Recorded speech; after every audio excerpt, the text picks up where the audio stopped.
எல்லா காரியத்தையும் செய்யறாங்க. இருந்தாலும் கரெக்ட் டைத்துக்கு வரணும் அப்படின்னு கருத்துக்கு ஸ்தோத்திரம். ஆவியானவர் விரும்புகிறார். வாசிக்கல,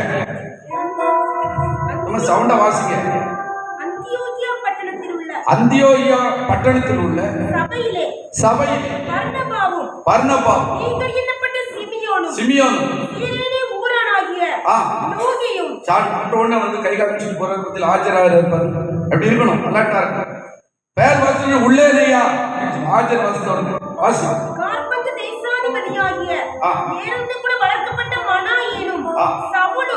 சவுலும் தீர்க்கதரிசிகளாயும் போதகர்களாக இருந்தார்கள். கர்த்தருக்கு ஆராதனை செய்து உபவாசித்துக் கொண்டிருந்த போது பர்னபாவையும் சவுலையும் நான் அழைத்த ஊழியத்திற்காக பிரித்து விடுங்கள் என்று பரிசுத்த ஆவியானவர் திருவுளம் பெற்றார். ஒரு சீசன் சரியாக கர்த்தரை ஆராதித்தார். ஆவியானவருடைய வழி நடத்துதல் தெரியும்.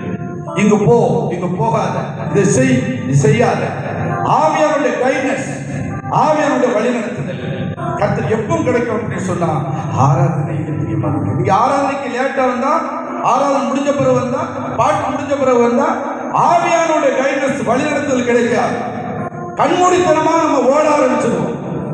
நம்ம நினைச்சதெல்லாம் சரிதான் நம்ம செய்யறது இல்ல. நம்ம நினைச்சது சரி, உங்கள் வழிகள் என் வழிகள் அல்லன்னு கர்த்தர் சொல்றாரு. உங்களுக்கு ஒரு வழி வச்சிருக்கீங்க, உங்க வழிகள் என் வழிகள் அல்ல, உங்க நினைவுகள் என் நினைவுகள் அல்லன்னு கர்த்தர் சொல்றாரு. உங்க வழிகள், உங்களுடைய நினைவுகள் எல்லாம் தாறுமாறாக்கி போடுவேன். அதையெல்லாம் ஒன்னும் செல்ல காசா மாற்றி போட்டுருவேன். உங்க வழி சக்சஸ் ஆக ஜெயமாக மாறணும்னா நீங்க ஆராதனைக்கு முன்னக்கூட்டி கர்த்தரை ஆராதிக்க ஆவியானவர் இறங்கி உங்களை கைட்னஸ் பண்ணுவார், உங்களை பலப்படுத்துவார். கவலையோட மகளேன்னு சொல்லுவார். கவலைப்படாதுன்னு ஒரு வார்த்தை சொன்னா உங்களுக்கு அந்த கவலை வரவே வராது.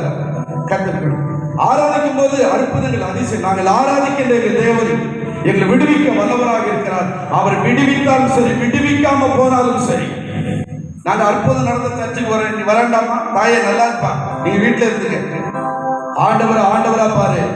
அற்புதம் நடந்தாலும் நடக்காவிட்டால் ஒரு சீசன் அப்படிதான் சொல்லுவான்.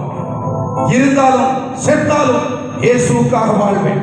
சின்ன வயசுல இந்த துடிப்பு இருக்கும், சின்ன வயசுல இந்த இருதயம் இருக்கும். அவன் அப்படி இருதயம் இல்லாத சீசன் அல்ல, சீசன் அது சீசி உருவாக்குற சபை தான் இது. ஆளை போட்டுற சபை கிடையாது. என்ன ஆளை போட்ட எனக்கு தெரியும். கன்னியாகுமரி மாவட்டத்தில் முதல் மண்டபம் எடுத்து கூட்டம் நடத்துங்க ஒரு பாஸ்டர் சொன்னா அலெக்சாண்டர் பாஸ்டர் தான். எல்லாரும் மண்டபம் பாஸ்டர் பேர் போட்டு பண்ணாங்க. இன்னைக்கு மண்டபம் கர்த்தருக்கு ஸ்தோத்திரம் அதிசய மண்டபமா மாறிட்டு, அதிசய ஊழியமா மாறிட்டு. ஒரு அலேலியா சொல்லுவோம், சவுண்ட் அலேலியா சொல்லுவோம். பக்கத்துல இன்னொரு சொல்லுங்க, நீங்க ஒரு சீசன், நீங்க ஒரு சிசி சொல்லிட்டீங்களா? கர்த்தருக்கு ஸ்தோத்திரம். விசுவாசியை போல ஆராதிக்க கூடாது, சீசனை போல ஆராதிக்க. கொஞ்சம் மெதுவா எல்லாம் எழுந்திருக்க பார்க்கலாம், எல்லாம் மெதுவா எழுந்திருக்க. பாம்பே பின்னால வந்து கொட்டினாலும் கர்த்தருக்கு ஸ்தோத்திரம். பின்னர் லோத்துடைய மனைவியை பார்த்து பின்னாடி பார்க்க கூடாது. ஒட்டா கொட்டிட்டு போகுது, பாம்பு சாகும், நீ சாக மாட்டான். அதான் சீசன். கர்த்தருக்கு ஸ்தோத்திரம். Thank you Lord. பாஸ்டர் நம்ம சார்லஸ் பாஸ்டர் முன்னால் அழைக்கிறேன். ஹல்லேலூயா. ஒரு பாட்டு பாடு கர்த்தருக்கு ஸ்தோத்திரம். ஒரு ஆராதனை செஞ்சு அருமையான பாஸ்டர் நமக்கு தலைமை தாங்குவாங்க. பிஷப் ஐயா நம்மளுக்கு இந்த சீசத்துவத்தை தலைமை தாங்கியிருப்பாங்க. அதை நமக்கு கர்த்தருக்கு ஸ்தோத்திரம். பாஸ்டர் நம்மளுக்கு இங்கிலீஷ்ல அதை நமக்கு டிரான்ஸ்லேஷன் பண்ணுவாங்க. ராமேஸ்வரன் பாஸ்டர் ஐயா. Thank you lord. ஹல்லேலூயா. ஊரெல்லாம் சொல்லிடுவே, உலகமெங்கோ பறைசாற்றுவே.